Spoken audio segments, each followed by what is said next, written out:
Hello again, burst users. This is Florence Nguyen Kwong here to take you through the Intervention Coordinator's Responsibilities module. This session will last about 20 minutes and will help you understand the responsibilities of a burst intervention coordinator and help you get burst started at your school. The Intervention Coordinator Responsibilities is the second module in the Intervention Coordinators series. This module assumes that you have watched the Burst Overview module. If you haven't yet watched that module, go ahead and take the time to view it prior to viewing this video. Also, make sure that you have your handout ready. We will use it a lot today and going forward. If you are watching this module, chances are that you were chosen by your school leader to serve as the intervention coordinator. We are first going to go over your role and why it is so important to getting students caught up to grade level. Then we will create a launch plan with tasks to complete prior to burst starting and calendar key items that will keep the machine going throughout the school year. Let's take a moment to quickly review what we learned in our burst overview session. How do we know burst reading catches students up? Pause the video to reflect on this. Press play when you're ready.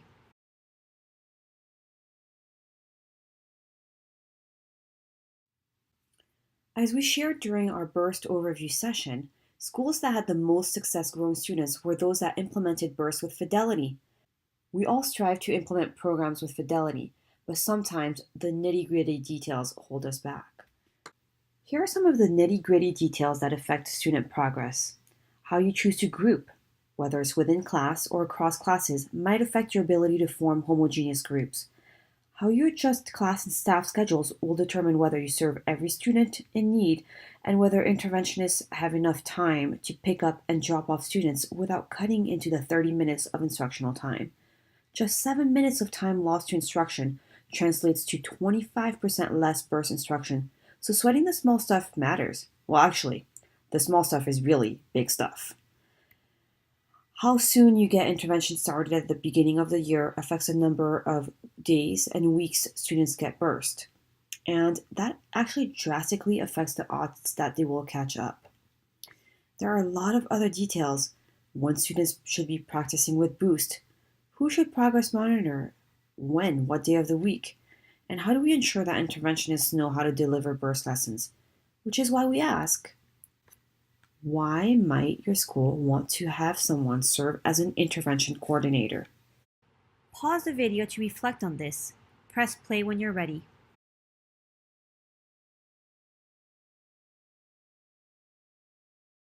You are probably familiar with the saying, there are too many cooks in the kitchen. When we ask about how they run their program so successfully, a kindergarten teacher in Louisiana said, these issues all tie together. We need somebody coordinating, or else it ain't gonna get done. The schools that get the best results with bursts have concluded they need one person in charge of coordinating and planning for their team. Without having a coordinating force, they have noticed that they are not able to successfully work through all of the details. You were selected as the intervention coordinator because you have strong attention to detail and love scheduling and getting into the operational details. Here are some of your duties as the burst intervention coordinator. You're going to create a launch plan. Your school lead has already made some key decisions, such as shortening the benchmark windows to get burst started as soon as possible. Up next, we will review some of these key decisions and add them to your launch plan. You're going to determine which students will get burst and group students using the burst software.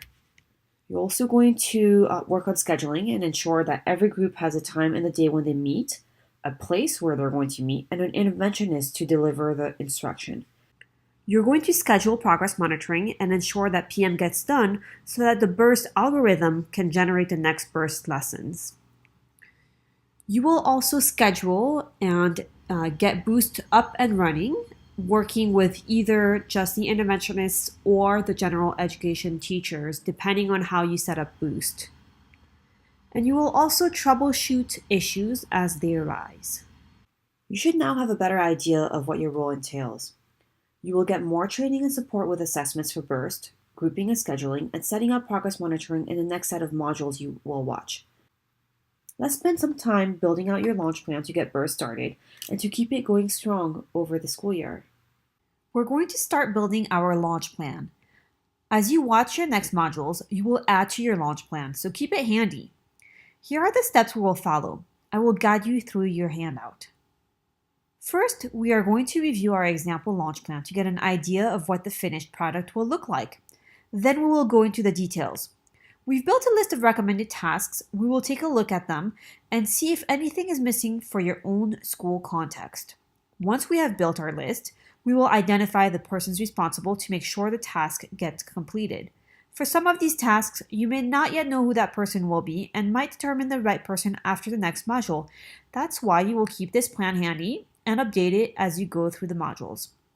Sequence the tasks, determine how long each will take, and set due dates. You might also update these dates after your next module. Finally, you will calendar the key tasks. So at a high level, here are some of the items that will impact your burst launch. For the trainings, we need to make sure that all involved with burst will watch their respective modules and be ready to start burst. We are also going to focus on assessments. There are some assessments that need to be completed prior to getting burst started. There are also some assessments that will keep burst going. Progress monitoring assessments, which will be administered every other week. You'll learn more about that in your next module. A lot of details will go into scheduling and making sure that all burst groups have an interventionist and finding the right time to pull out students, as well as communication to general education teachers who need to know which students will be in burst, who will deliver the instruction, what times, and in what rooms. From here on out, we're going to refer to your handout. We're going to spend time building out your launch plan. When you download the handout for this session, you will notice that it is a Word doc version, which enables you to edit it and save it as you go.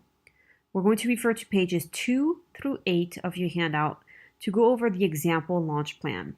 There are key tasks that you will need to complete in order to get burst up and running. There are 2 different ways in which you can organize your launch plan. You can use the table template that we've provided and edit it in Word after you download this module's handout, or you can use a task list and write out the tasks right onto your school calendar on the due dates.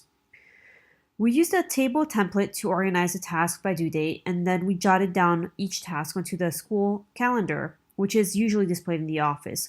We found this option worked best for us, so we will take you through it. Go ahead and pick the format that best works for you after you see this example.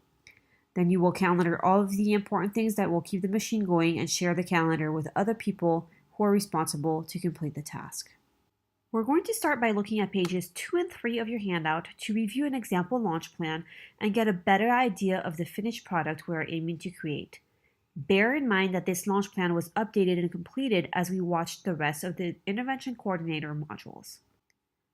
The first thing you should notice here is that we put the actual names of people and not just their titles in the column that is listed as persons to involve. For example, you won't see principal, teachers, or interventionist in this column. You see that we have actual names of people. As you gain a better understanding of some of your other responsibilities, such as scheduling, you will be able to better plan out how long it will take for you to adjust and update the schedules.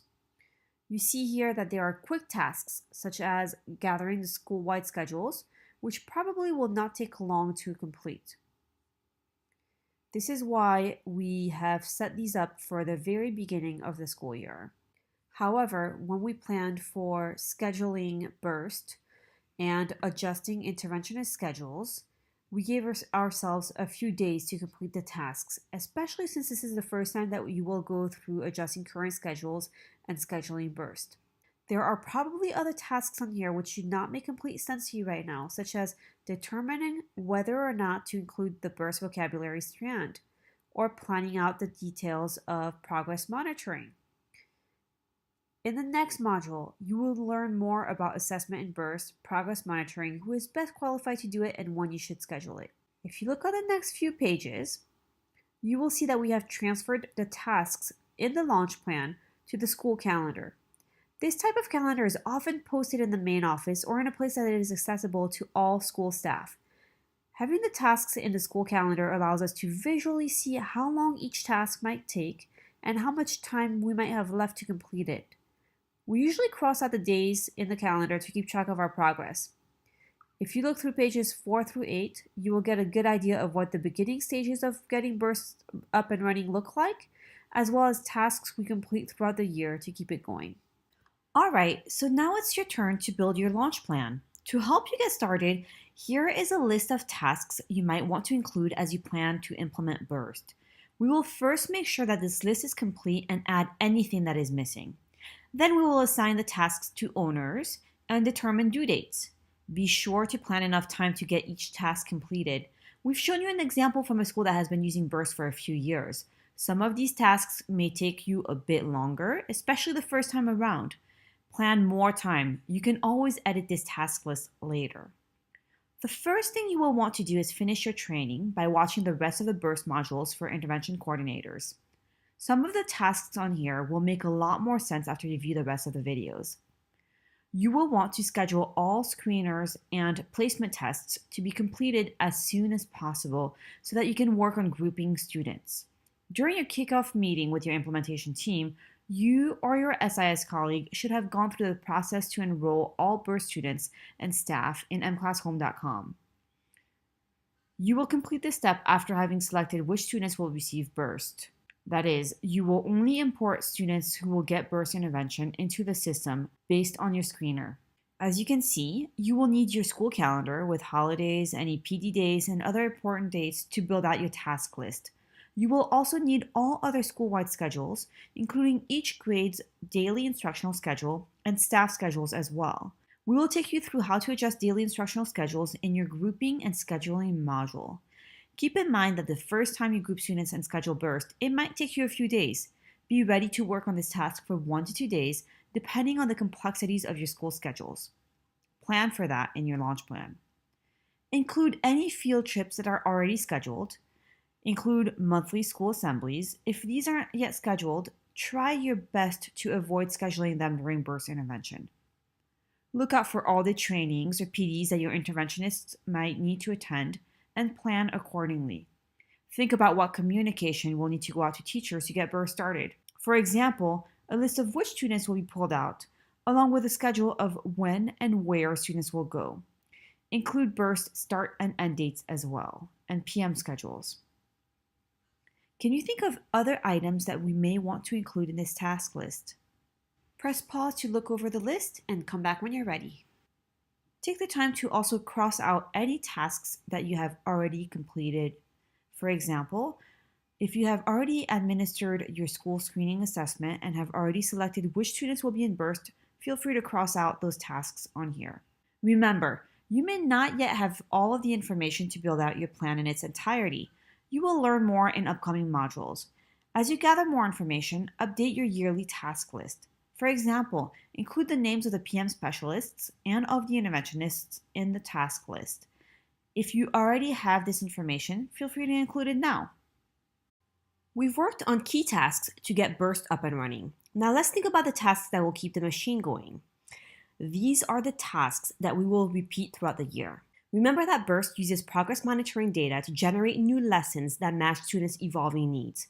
This is done once every other week, once during the 10-day Burst cycle.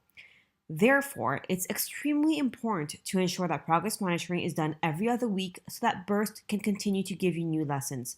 You will also learn more about this in your next module. Throughout the year, as students progress through the Burst reading skills continuum, you will regroup them. You will learn more about grouping in your last module. There are also other opportunities for significant regroupings when you get new data from your regular screener.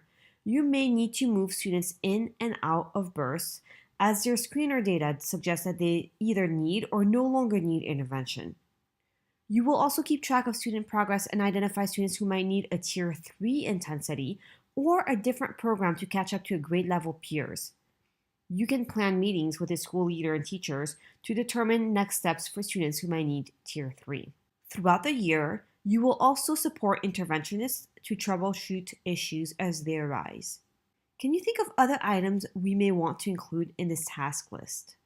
Press pause to look over the list and come back when you're ready.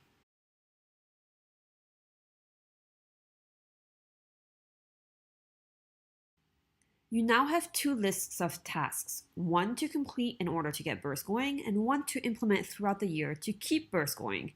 In your handout, on page 11 and 12, we have included a shell launch plan, which includes all of the important key tasks that we've identified. Since you've downloaded the handout as a Word doc, you can make any changes or add items that are applicable to your school settings straight on this plan. Now that you've learned a bit more about some of the key pieces it takes to run Burst and how your role fits in the big picture, take a moment to think about your goal as the intervention coordinator for this school year and how you will ensure that you meet this goal. Record this on your handout. You can check back on your progress toward this goal throughout the school year. Your goal might even evolve as the year progresses. Pause to spend a few moments reflecting on your goal and come back to the video when you're ready. Wow, you got a lot done in this session. You learned all about your new role with Burst. You started planning out your launch plan to get Burst up and running and calendared other important tasks to keep Burst going strong this year. Here are your next steps. Schedule time to watch your last two modules. Keep your launch plan and calendar handy as you go through these modules. You will update these as you learn more about assessments and grouping and scheduling.